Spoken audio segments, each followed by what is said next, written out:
Welcome to the Entrepreneur Process, where we talk about the process of going through entrepreneurship. Before we get into the video, subscribe to the channel for more tips, tricks, insights, and also interviews from various entrepreneurs. Now, today's topic is 3 aspects of marketing that every business owner must acknowledge and accept, right? So number 1 of this is there is no one marketing strategy that will work and bring you all the leads, customers, and sales, right? You have to be testing, which goes into the next number 2, which is testing, but there's just basically no one strategy or method that you can take, right? So yes, you can create a landing page to a lead, to a funnel, right? To let's say, book a consultation, or buy this product now, or maybe a Facebook ad to that, an Instagram ad to that, how the Instagram ad looks, right? How the Facebook ad looks, whether it's video or picture, the type of copywriting, right? It's just, there's no like, this one type of sentence will work. This Facebook ad to landing page strategy will always work. It's all contextual to the type of business you have, right? Maybe for some business, Google ad is more effective. For some business, Facebook ad is more effective. For some business, Instagram is more effective, right? Maybe Snapchat is more effective. So I see a lot of business owners talk about like, I'm just looking for that one strategy that will make me own my business. And I'm just like, first you have to factor in the type of business you have. Is it a product or service, right? And then you determine what strategy works best for that type of product, best for that type of service, right? If it's a high ticket or a low ticket product, that plays a role, right? There's just so much little factors that you have to really be contextual to understanding how to create a proper marketing plan, which if you're interested in, I also can help with that. Just also reach out to me. Number 2 is testing. Always be testing, right? So much business owners, they don't want to test. Like, okay, first you have to create different strategies, right? But you got to test each strategy. And testing comes really from the aspect of you got to put money to the strategy. So you can make the strategy, but if you're not finding a way to get it out there to be implemented, then you can't see if it's effective. And this is whether it's online or offline marketing. So you have to pay money to see if this picture with this copy, right, with this contact information is effective. If this video with this copy, with this contact information going to this, reach out to me, is effective, right? If this online store has the proper copy after you get to the landing page in the funnel to convert, right?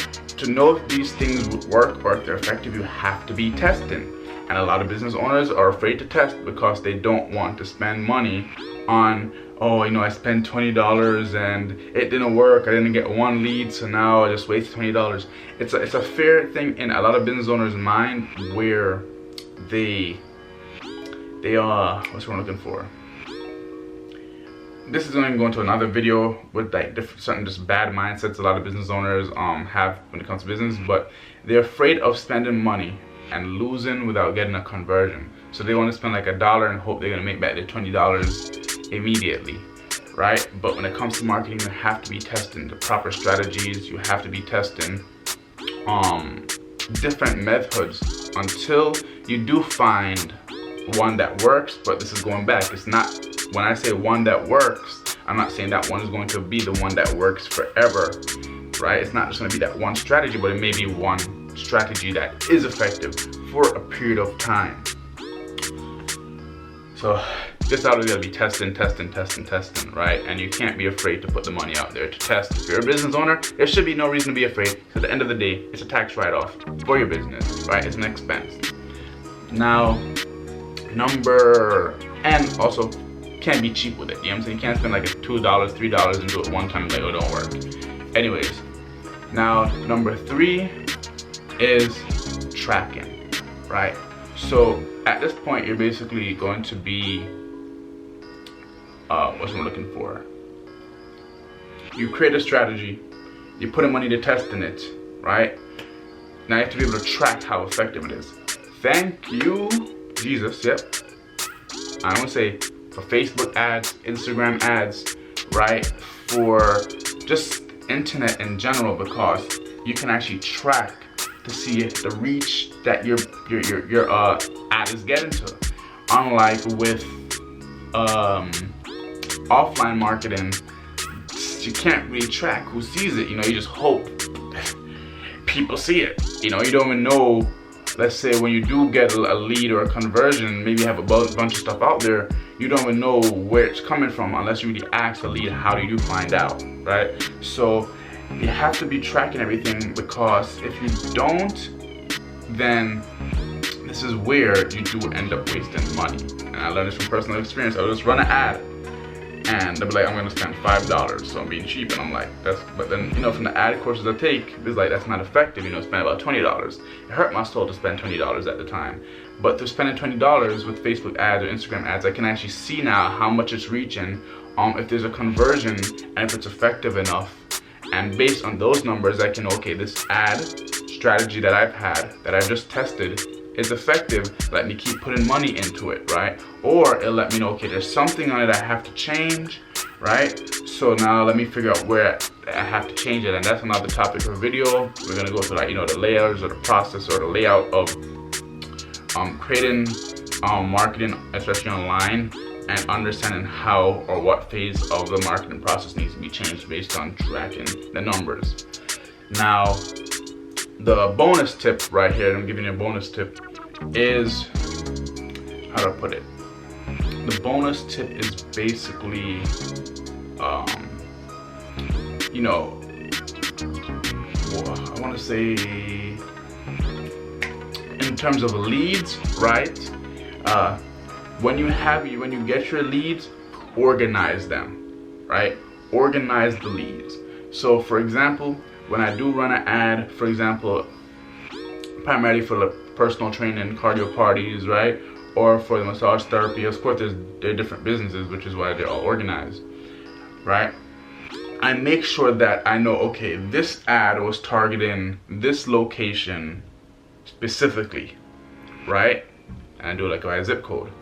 I would run the same ad over, but I'd probably be targeting a different location, and I make sure it's targeting this location. So in like the email list systems, or even with the SMS system that I'm using right now, I put tag, even when I run the ad, I put tag saying it's this service, but I'm targeting this location. This service, I'm targeting this location. That way, when it gets time to actually get in the leads, I know the vicinity of where my leads are, so I'm not doing what I call like a hit and miss, right? So it wouldn't make sense for me to target a certain zip code, and then when it's time for me to offer them the service, I'm not offering the service within that location anymore, right? So a lot of people don't understand that when it comes to the leads that you get, make sure you know where they're coming from and labeling them, so that when you do reach out to them, when you do follow up with them, right, you can actually remake an ad, or I don't want to say an ad, but a copy that speaks to them. So for example, for me right now, I'm targeting Brookville Park up in Rosedale, right?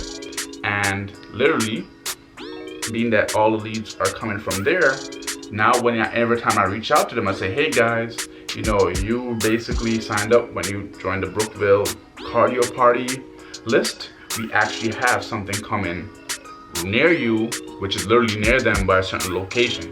Boom, makes it more effective. I also have for the massage therapy, where I targeted a zip code right around me, but being that there's no central location that can be a like reference point, I just said if they live in Jamaica, Queens. And now, but being that I know what zip code, I put and where it's at, I can then say, hey guys, we found a location, right, that is pretty close to your area, ... By labeling all my leads, I know how to specifically talk to them when I want to talk to them individually. And then there are times where I might put out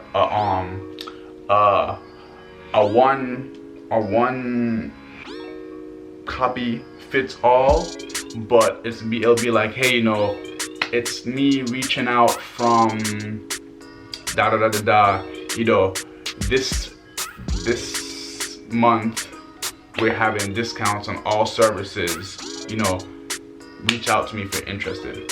So it's very contextual. But anyways, make a long story short, the 3 things are: number 1, no, there's no one strategy fits all. You have to be creating different strategies until you find one that works, but don't even always stick to that one and think that's going to be the secret sauce for everything. Every business is different. Contextual, service, product, cost, those are factors that determine how you go about creating your strategies. Number 2, you have to be testing. You got to pour money into testing. You can't be a little cheap and want to spend $1 and hope that $1 will be effective enough to get you information to determine if it's even effective or not. You have to be putting money in testing. Number 3, which I can't remember what I was saying what number 3 was. Number 3 came after testing, and that was basically being contextual with tracking and labeling the leads. So if you are getting responses, make sure you label them accordingly so you know how to effectively reach back out to them and what to say to them. Because there's a lot of people that get leads and they just be saying, like, they'll get a lead from an old ad about, I'll give you an example. Let's say I have a lead for the cardio party.